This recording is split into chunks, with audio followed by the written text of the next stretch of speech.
Bom dia a todos, bem-vindos a mais um Diário de Bordo, todas as manhãs aqui nesse canal, @astropontes no Instagram.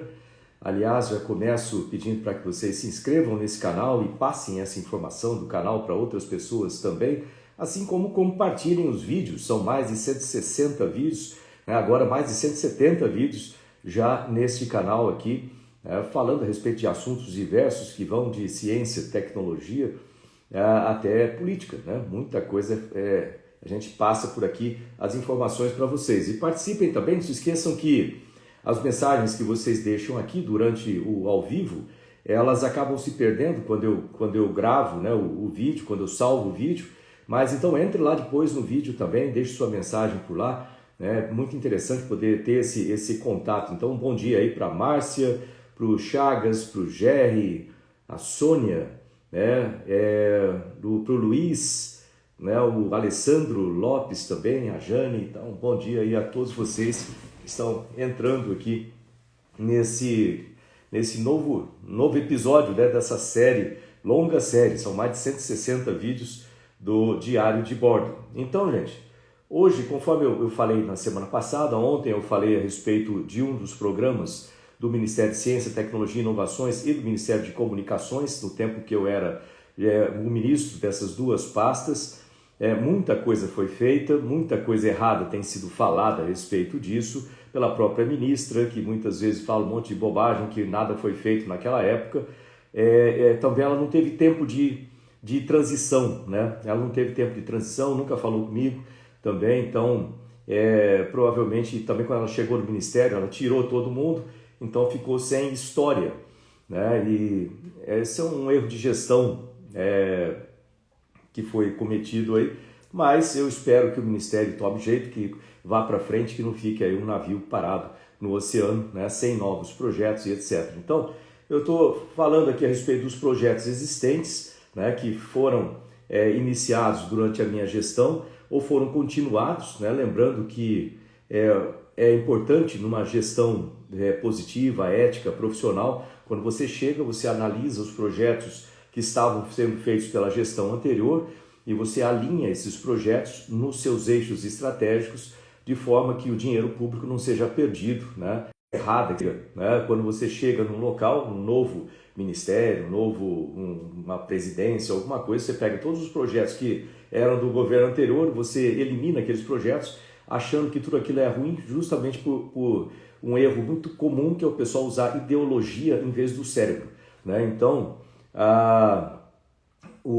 quando eu cheguei no Ministério, eu peguei os projetos que já estavam sendo feitos, alinhei esses projetos com os objetivos, né, atuais e toquei em frente, e com isso me deu a vantagem de, primeiro, não perder dinheiro público, nosso dinheiro não pode ser desperdiçado. Segundo, não perder energia, tempo, reconstruindo coisas, né? E isso, para você imaginar isso de uma forma fácil, imagina um prédio, né? Uma gestão está construindo um prédio, e aí chega a hora que está no primeiro andar ali já pronto, vai o térreo já pronto, quando vai começar o primeiro andar, troca a gestão, aí vem um outro prefeito, um outro gestor ali e fala, não, deixa eu destruir esse prédio que foi feito pela gestão anterior, era ideologia diferente da minha, e deixa eu construir um novo. E você desperdiça tempo, dinheiro público e muito também. Outro erro comum é chegar e dispensar todas as pessoas que estavam lá, de forma que você a pessoa perde todo o histórico, não sabe o que está acontecendo, os registros.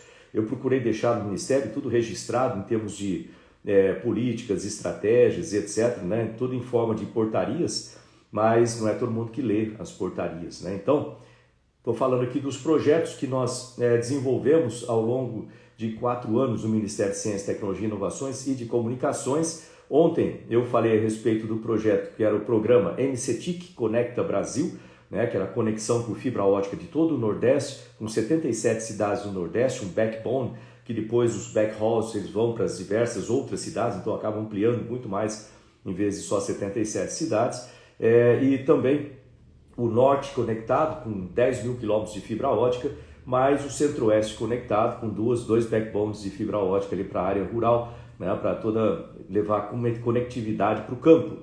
E além de fibra ótica, esse programa era composto também por conectividade via satélite, através do satélite geoestacionário de defesa e comunicações, que eu vou falar hoje, o SGDC, né? E também através de aumento da rede de 4G no país, né? E isso é feito pelas empresas, mas com a política ditada pelo Ministério das Comunicações. Então hoje vamos falar do satélite geoestacionário de defesa e comunicações, o SGDC.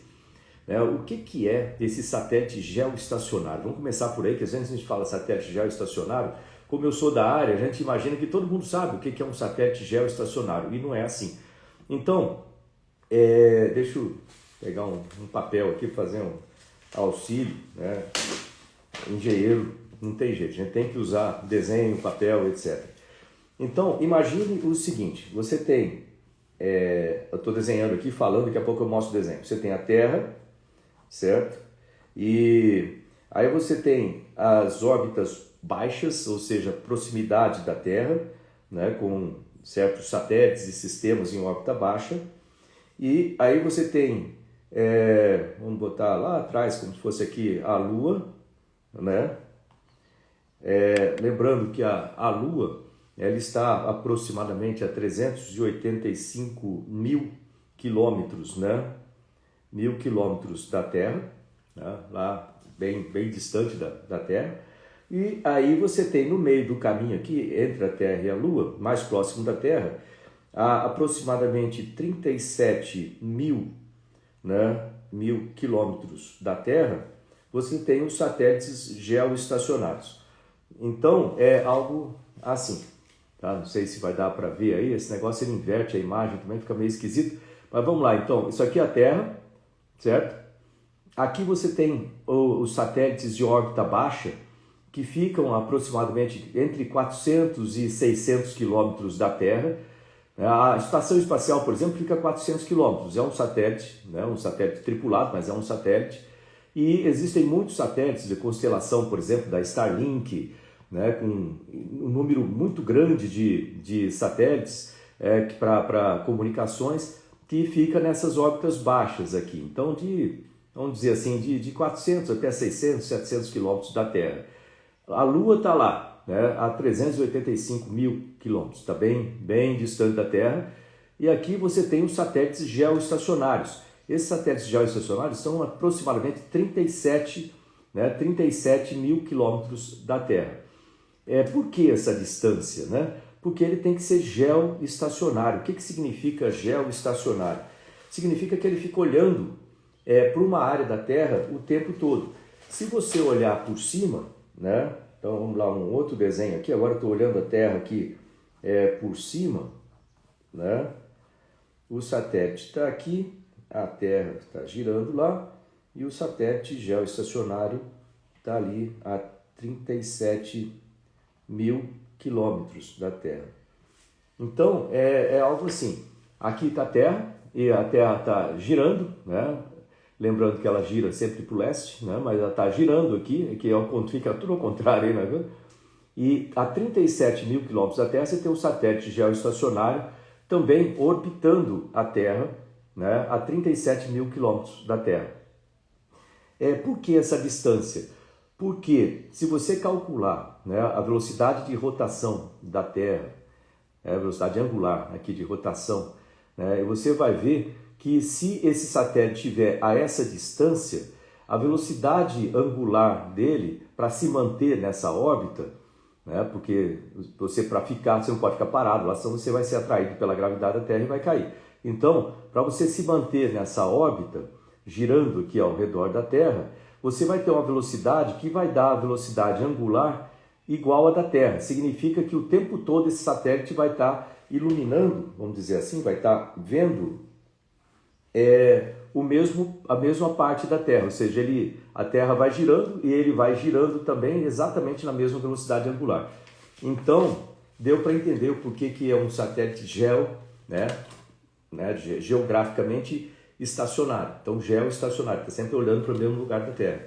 E o SGDC, Satélite Geoestacionário de Defesa e Comunicações, ele está lá numa órbita a aproximadamente 37 mil quilômetros da Terra.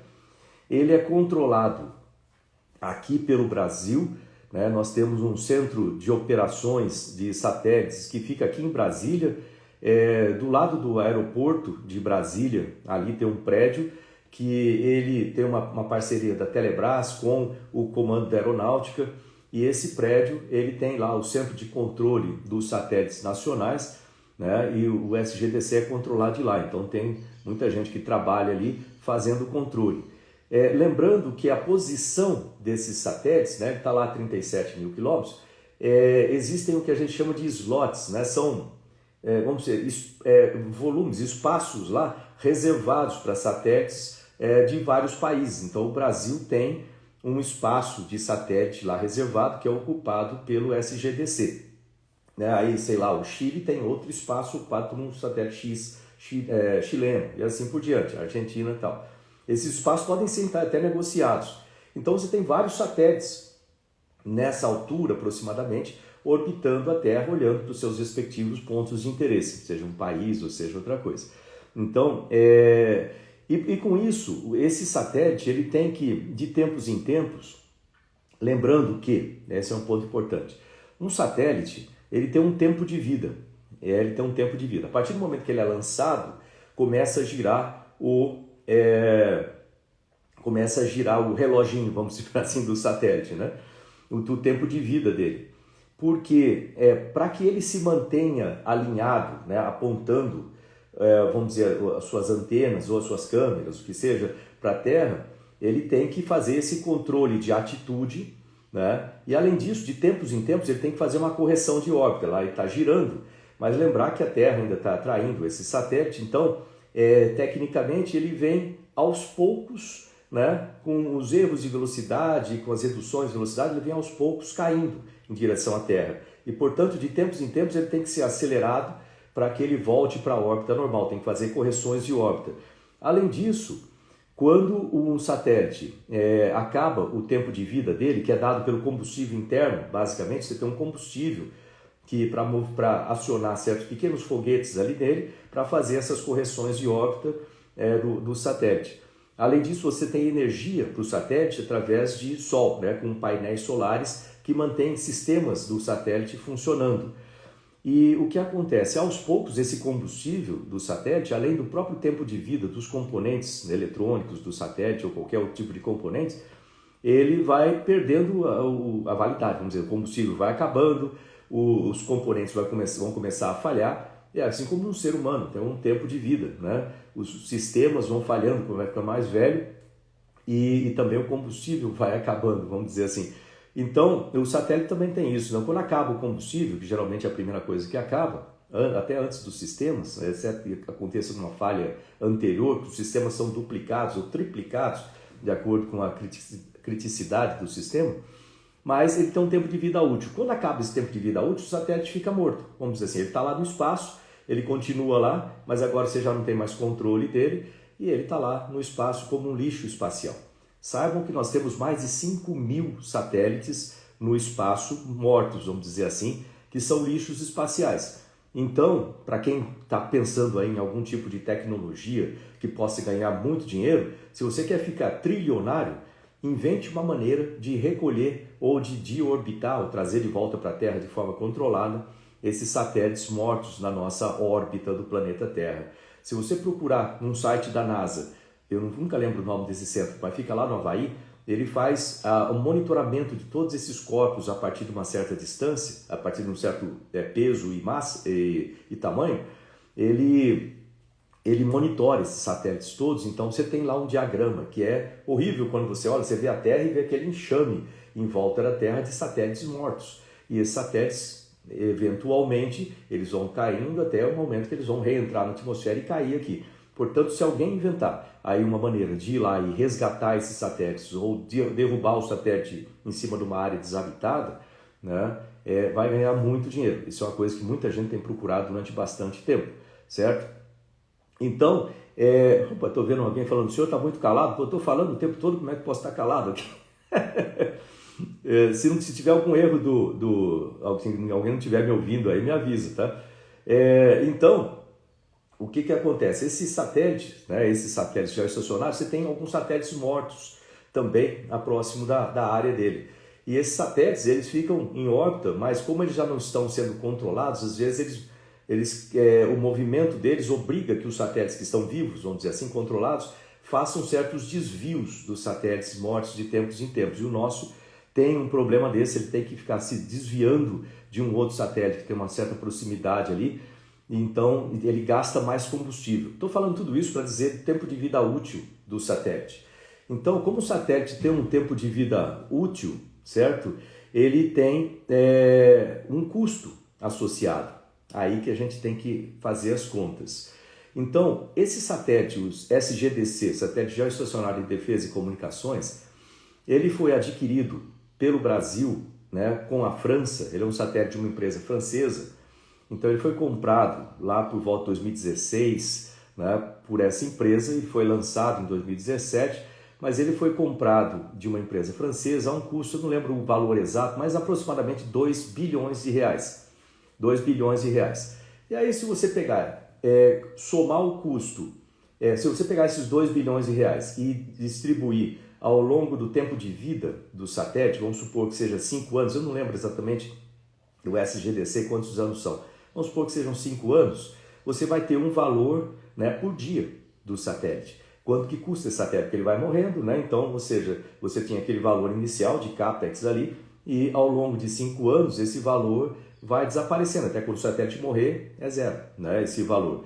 Então, daí dá para você ter vamos dizer, um valor diário desse satélite. Além disso, você tem que somar nesse valor diário o custo da operação, ou seja, todo o custo do salário dos controladores, o custo da infraestrutura, energia, aquele negócio todo. Se você fizer essa conta toda, o satélite geoestacionário de defesa e comunicações do Brasil, ele custa aproximadamente R$800 mil por dia. Então ele custa R$800 mil por dia para você manter esse satélite em operação. Eu queria chegar nesse número para falar para vocês. Ok, então R$800 mil por dia é um valor considerável, né? Se eu for imaginar assim, não é pouca coisa. E com esse valor de R$800 mil, o que aconteceu? Esse satélite, quando eu cheguei no Ministério de Ciência, Tecnologia, Inovações e Comunicações, esse satélite já estava no espaço há 2 anos.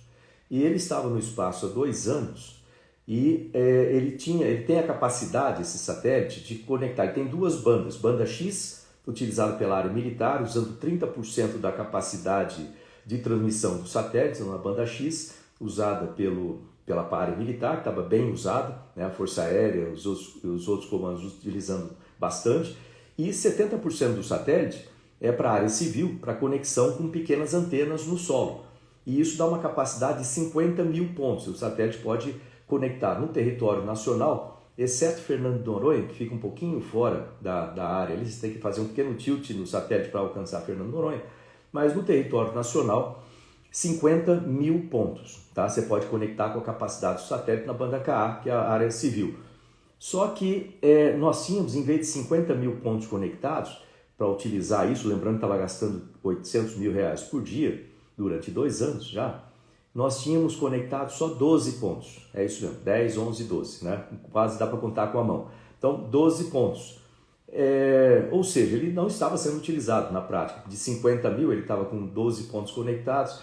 Então, quando eu cheguei, eu vi isso aí, fiquei muito preocupado. É só fazer as contas, né? Imagina, cada dia que eu dormia, eu falava assim, pô, foram mais R$800 mil e a gente não está utilizando esse satélite da maneira como deveria utilizar.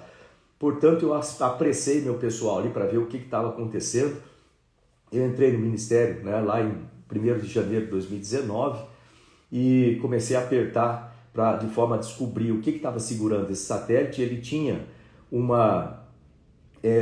processo judicial começado lá em Manaus por uma empresa que já estava no STF e tinha uma série de recomendações do TCU que não estavam sendo cumpridas lá com a Telebrás. Então eu fui lá no TCU para conversar com eles, peguei toda essa relação com a Telebrás, a gente foi cumprindo todas as recomendações, exigências do TCU para o contrato ser vigente, assim como a empresa, que é a empresa que faz a instalação de antenas, e também fui lá no STF, conversei pessoalmente com os ministros lá, de forma que nós tivéssemos a resolução jurídica desse imbróglio e dessa situação que estava lá em Manaus. Ou seja, isso demorou uns 3 meses para ser feito e em abril daquele ano, né, 2019, nós já tivemos o satélite em operação plena. E para ter em operação plena, além dele estar lá no espaço, tem que instalar as antenas embaixo. Então começamos a instalar as antenas num ritmo bastante acelerado e em 1 ano e meio, quando eu entreguei o Ministério de Ciência e Tecnologia, quando eu entreguei o Ministério de Comunicações, foi no dia 10 de junho de 2020, ou seja, eu peguei, de novo aqui para datas, eu peguei o Ministério no dia 1º de janeiro de 2019, com um satélite já no espaço há 2 anos, gastando R$800 mil por dia. Esse satélite tinha capacidade de 50 mil pontos, ele estava conectando só 12 pontos. Em 3 meses eu consegui, eu e minha equipe, logicamente, nós conseguimos liberar o que estava, as amarras que estavam na parte jurídica e na parte administrativa, então com o STF e com o TCU. Em abril nós começamos a instalar antenas pelo Brasil, antenas para receber o sinal do satélite, principalmente nas regiões distantes, como na Amazônia, como na região Nordeste, para principalmente escolas, né? Então esse é um sistema que foi feito rapidamente e quando eu entreguei o Ministério das Comunicações em 10 de junho de 2020, ou seja, depois de 1 ano e meio, nós já tínhamos 12 mil pontos de antenas, 12 mil antenas instaladas. Então saímos de 12, né, em abril de 2019 e em junho de 2020 nós já tínhamos 12 mil pontos instalados. E esses 12 mil pontos atendiam, entre outras coisas, como hospitais, prefeituras em cidades remotas e assim por diante, eles também atendiam escolas, prioritariamente escolas. Então, a partir daí, nós tínhamos aproximadamente 2.500.000 crianças em escolas rurais, escolas remotas, em áreas remotas, em comunidades indígenas, etc., recebendo o sinal do satélite. Então, 2.500.000 crianças nas escolas recebendo o sinal. Dá para ter uma ideia, né, da importância de se ter uma gestão séria, focada em resultado. Eu não fiquei o tempo todo ali criticando a gestão anterior, falando, que absurdo, vocês não fizeram isso. Eles fizeram o que eles conseguiram fazer, entendeu? Lá no Ministério, eles conseguiram fazer a compra do satélite, conseguiram fazer colocar o satélite na órbita, criar o centro de operações, que depois eu acabei inaugurando, mas começou na gestão anterior, e eu ressaltei isso lá quando eu falei, né, junto com a Telebrás. Então, em vez de ficar criticando a gestão anterior, eu dei continuidade no projeto e acelerei de forma a ter o benefício para a população para a qual aquele projeto foi construído. Eu acho que é assim que tem que se fazer, com ética, tem que se fazer com inteligência, tem que se fazer com profissionalismo para gerir o dinheiro público e ter bons resultados. Então, dessa forma, nós tivemos aí o SGDC, que está lá em operação desde então. Eu não sei quantos pontos já foram instalados até agora. Então, quando eu entreguei, tinha 12 mil, né? Isso foi lá em 2020, eu suponho que agora deve estar perto de 30 mil, não sei exatamente como que foi o ritmo depois que eu deixei o Ministério. Mas esse satélite está atendendo e tem a capacidade de 50 mil pontos. Aí você fala, pô, isso é bastante. Não é. Não é. Para as necessidades do Brasil, em termos de comunicação nos lugares remotos, ainda é pouco. O que nós precisamos é ter um SGDC-2, eu já estava como ministro começando as discussões para se comprar um outro satélite geoestacionário, né, de defesa e comunicações, para ter um backup, então SGDC-1 e SGDC-2, porque ele tem um tempo de vida útil limitado, então vai chegar uma hora que ele vai morrer e os pontos todos vão apagar, então você já precisa ter um outro satélite para ficar de backup e para continuar o serviço, né? Além disso, depois o Fábio Faria, que assumiu o ministério depois, ele continuou em negociações com a SpaceX para a parte da Starlink. Eu não sei como que ficou essa negociação, até onde eu sei, ainda não, os satélites da Starlink ainda não estão fornecendo sinal aqui no Brasil, mas também é uma maneira de se ter sinal. Agora, gente, eu sempre fiquei batendo na tecla, né, enquanto no Ministério, da importância do Brasil ter os seus próprios sistemas, ter os seus próprios sistemas críticos, né? Isso envolve tecnologias para energia renovável, por isso que eu incentivei a criação, um dia desse eu vou falar na sequência aqui de programas, a criação do Centro de Tecnologias e Energias Renováveis lá do semiárido para desenvolver hidrogênio verde com tecnologia nacional, sistemas eólicos offshore com tecnologia nacional, fazer inovação incremental em células solares para ter essas células solares produzidas com tecnologia nacional, materiais especiais nacional como grafeno e nióbio com tecnologia nacional, que são estratégicos para o país, inteligência artificial com tecnologia nacional também estratégico para o país, vacinas desenvolvidas no Brasil com tecnologia nacional, isso a gente conseguiu fazer completamente, tem lá o Centro Nacional de Vacinas em Belo Horizonte, o Brasil hoje é capaz de desenvolver vacina para qualquer coisa com tecnologia nacional para testes diagnósticos, para medicamentos nacionais também, né? Eu vou falar aqui um dia a gente também conseguiu desenvolver esse eixo estratégico, hoje o Brasil é capaz de desenvolver seus próprios medicamentos, crítico também para o país, isso é soberania, e também o controle de energia, né? Quando a gente fala de energia, a gente está falando desde energia hidrelétrica, como a gente tem aqui, energia atômica, tudo com tecnologia nacional, é importante desenvolver essas áreas, que a energia atômica não serve só para produzir energia elétrica, serve para produzir medicamentos e muitas outras coisas, energia eólica, energia solar, hidrogênio, biocombustível, biogás, uma série de outras coisas com tecnologia nacional. Fico batendo nessa tecnologia nacional porque com isso o Brasil tem a sua independência, você tem a sua capacidade de desenvolver os seus próprios sistemas, produzir recursos aqui no Brasil, exportar essas tecnologias, exportar produtos de tecnologia nacional, gerar empregos aqui no Brasil, porque quando a gente compra um produto que é chinês, nada contra a China, nada contra a Alemanha, qualquer outro país, mas tudo a favor do Brasil. Ou seja, quando você compra um produto de um outro país, o que você está fazendo, na verdade, é gastando dinheiro daqui do país para produzir empregos lá fora, né? Eles também precisam de empregos, mas eu preciso de emprego aqui no país também, então eu tenho que produzir as coisas aqui no país para produzir empregos aqui no país, melhorar as empresas aqui no país, e dessa forma a gente consegue ter, sim, um país que se desenvolve e produz empregos de forma sólida, né? De forma sólida. Só esse negócio do governo crescer só, isso não é saudável para o país. É igual uma pessoa ficar muito obesa, né? Isso não é saudável para a pessoa. Ela precisa ser condicionada, precisa emagrecer, ficar vamos dizer assim, num físico saudável, né? E a partir daí conseguir trabalhar mais, conseguir aproveitar mais a vida. Mesma coisa no país. O governo tem que ser enxuto. O governo enxuto gasta menos, não precisa aumentar imposto para manter a máquina do governo. Você reduz o imposto, você aumenta a capacidade de investimento das empresas que precisam pagar menos imposto, então elas investem mais no país, você atrai mais empresas de fora para vir para o país, você aumenta o número de empresas. Você reduz o imposto, as taxas em cima da folha trabalhista, as empresas conseguem contratar mais gente, com mais gente contratada tem mais gente para gastar dinheiro no comércio, gastando mais no comércio, paga-se mais imposto no comércio, o governo, no final das contas, arrecada mais do que simplesmente ficasse aumentando imposto, como a gente está vendo agora. Só ficar aumentando imposto, aumenta imposto aqui, sem cuidar da base que é manter as empresas saudáveis no país. Então, é uma coisa que a gente precisa tomar muito cuidado aqui. Nós temos em tramitação no Congresso, né, projetos de lei, arcabouço fiscal, reforma tributária, que tem que sair uma hora ou outra nesse país para reduzir a complexidade e o tamanho dos impostos no país.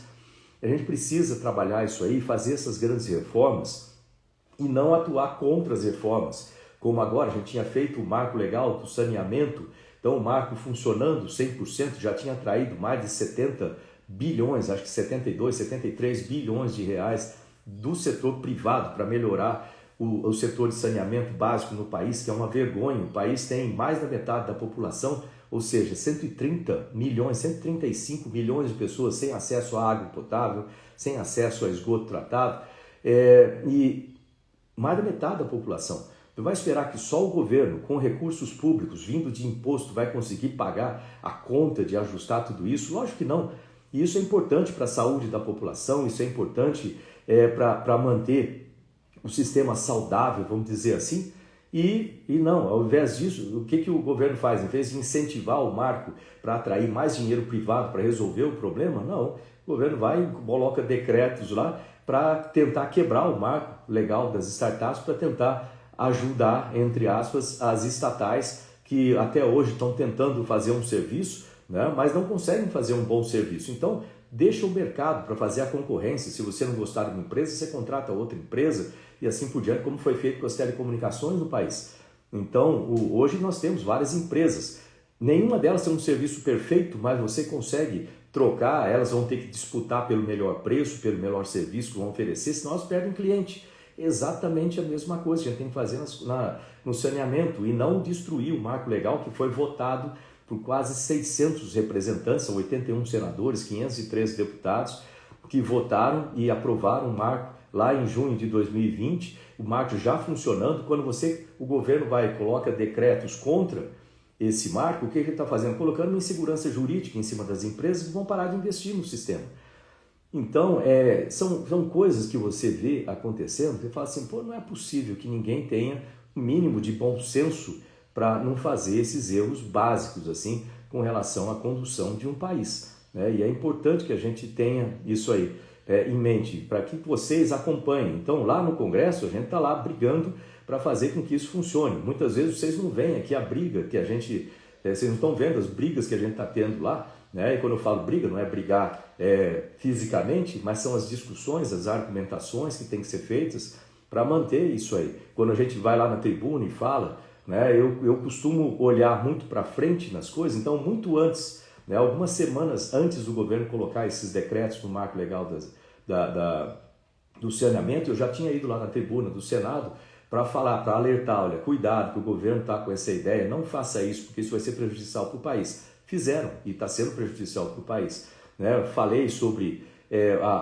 esconder dados de Covid. Vocês repararam que depois de 1º de janeiro não aparece mais dado de Covid em lugar nenhum. A TV que mostrava tanto todo dia isso parou de mostrar. É como se tivesse acabado a Covid. Né? Lógico que não acabou, ela continua, o vírus continua por aí, continua matando gente. É só que os dados não são apresentados mais. Eu não vejo ninguém reclamando. Cadê a imprensa que reclamava tudo por isso? Né? Cadê a imprensa que tinha um consórcio para isso aí? Cadê os resultados? As pessoas estão morrendo ainda com esse negócio, mas não aparece mais. Agora tem a dengue está matando muita gente, ninguém observou. Olha, voltando ao Covid, logo depois do carnaval, ela aumentou 600% de casos, 600%. Né? Saiu de 10 mil casos por dia para 60 mil casos por dia, e depois o Ministério da Saúde parou de mostrar. Tipo assim, eu não vou mostrar o que está ruim. Né? Isso é um absurdo para você ver, porque está mexendo com a saúde, tem um monte de gente morrendo de Covid. Quem vai ser chamado agora de genocida? Né? Quem vai ser chamado de genocida nesse caso aí? A gente vai ter que colocar, não é isso? O pessoal quer colocar sempre culpa em alguém.